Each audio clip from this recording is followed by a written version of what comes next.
We're happy right now. We have a happy warning. You, unfortunately, after hearing from Gerald Celente, may bring you down a bit, but a little dose of reality will do that. Gerald's head of the Trends Research Institute. We've been talking to him since 1995, and gosh darn it, if he's not right all the time. One of these times, I'd like him to be wrong, but it hasn't happened yet. Good morning, Gerald. Oh, I've been wrong before. Not much, not many times.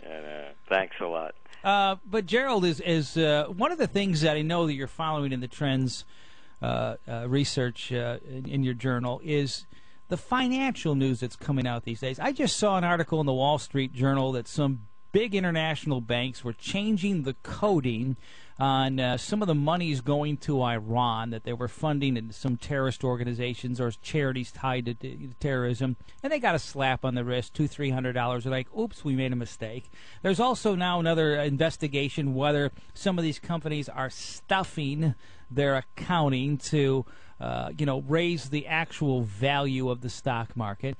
It's tough for an investor right now. We know we're in trouble. We know that, we may hit a double-dip recession. I know you're predicting one. We know it's going to be flat for some time. We're trying to pick stocks, but we just can't even trust the financial information that they're giving us right now. No, you really can't. They're cooking the books. They're not really marking up how much they've lost. They're the mark-to-market regulations whereby they have assets and they're marking them as though they're worth a lot more than they are. And people forgot this, and so they've inflated what the banking system looks like. And now, for example, they just had an agreement, an international agreement, whereby they're going to impose much stricter capital requirements on the banks. But here's the catch: we're going to give you, till 2019 to meet them. So it's really, the whole game is rigged, and the reality is that we the people are so far removed from the facts. They have these things called dark pools, high frequency trading. They're trading on fractions of a penny, and with all of these computer geeks running these programs, anybody to me that buys stock deserves what they get. They might as well go to Las Vegas and bet on blackjack or roulette or whatever, because that's what it is. And then when you look at what's happened to these companies, I mean, who owns these companies now? The private equity firms. And by the way, this is the great story that hasn't been told, Dan. Everybody blames, those little people with the subprime mortgages for causing the credit crisis. Not true. It was caused by all of the heavy leverage from these private equity firms that are building these huge commercial developments, buying up companies. It's not like 10 guys got together and put $1 billion down and bought a company for $10 billion. They put virtually nothing down, and the banks leveraged it. That's where this thing collapsed from. But they always blame the little people, just like they're doing in Europe. And they're bailing out the banks, and then the people take to the streets, and then the media twists it around and say, those people are so spoiled with their entitlements, and now they're taking to the streets in protest. They're taking to the streets in protest because the Europeans know the deal. The big banks never lose. They have to pay their losses. Well, where are we at, you think, financially? I know you're predicting a double-dip recession. I'm reading Nouriel Roubini's book. I've read Panic by Richard Vigilante, and I forget the other gentleman's name. They own a hedge fund. They point to the same thing. What Roubini's talking about is you can pass all this regulation all you want. The basic fundamentals of the market are broken. That's right, because the whole thing on credit. There's too much credit. There are too many people buying things that they can't afford. I've been reading a lot. I don't feel sorry. I have to say this. I do not feel sorry for all the people that have lost a lot. I feel sorry for the people that are the unfortunates through no fault of their own lost things. I have a great friend, he's a quadriplegic. He slipped on the ice. This is the kind of people that, I'm there for. But guess what? When I read these stories about people that, the guy was, like yesterday, the New York Times, well, he worked in Applebee's as a waiter, and they overextended because they bought a minivan in addition to their other car, so the wife could drive the 3 kids around. No, wait a minute. Back off over here. A lot of people have overspent, overborrowed, and put themselves into this position. And now we're bailing them out at every level. We have a food pantry over here where people come, they're having tough times. One guy lost his job as a bus driver. The woman's telling me, I give donations. And she said, every night he comes here with his wife and 3 children to eat. I said, why don't you give them food and let them cook it at home? What's going on over here? Every night they're coming there to eat. How about giving them the food? And you know what it is, Dan? There's this other thing going on. No, they don't want to do that because they want their gig to keep going and keep expanding. So with this whole country is coming into one of entitlement in a lot of levels. And it's a ripoff from the top, these big corporations stealing from us, down to the people that are ripping it off at the welfare level or the people wanting to go on disability because they don't want to work anymore. And so this whole psychology is destroying this country. Where are we as far as you've been predicting the double-dip recession, you're predicting maybe financial collapse. Do you have a timeline when you see this is going to hit? Well, again, the timing is very difficult. For example, the scheme that the Europeans pulled out today with the by giving the banks another free ride. So they keep juicing money into the system in ways that we don't know about. But we're saying that we believe there's going to be ample evidence before the clock strikes 2011 that we're moving toward the Greatest Depression. We are not in a double-dip recession. We never got out of the first one. All they did was stimulate it a little bit. You read the words, and the words are very important. You read what President Obama, for example, said in right after he got elected in 2009. He promised to rebuild a nation. We're going to recover and be stronger than we were when we got into it. They always say that. And then you hear him last week and he says, well, it didn't go as we hoped. What do you mean it didn't go as you hoped? You just, $13 trillion has been lent, spent, and guaranteed since you got into office. Oh, it didn't go as you hoped? And I'll tell you the other one, Dan, that nobody's talking about. And everybody's afraid as they talk about all this cutbacks and where it has to come from. And Obama himself. He said, we're going to hold spending, but we're not going to touch national security.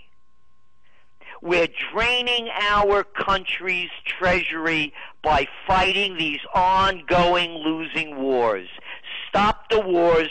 Bring the money back home. We're not winning in Afghanistan.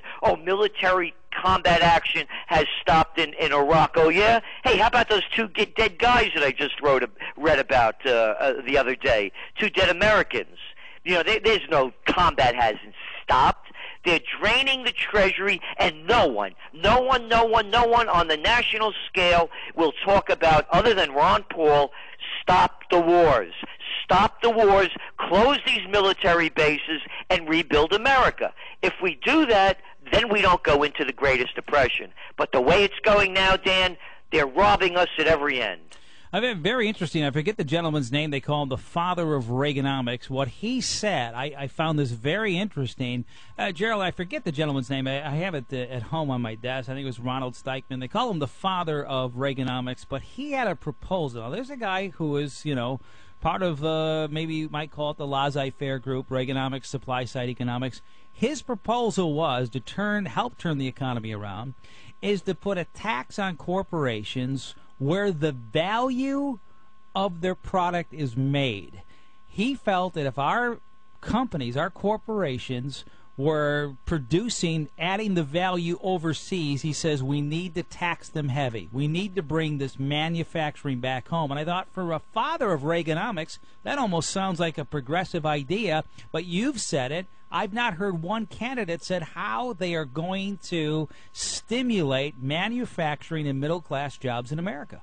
No, they're not, because they're all part of the Republican Democratic mafia that sold out this country to overseas.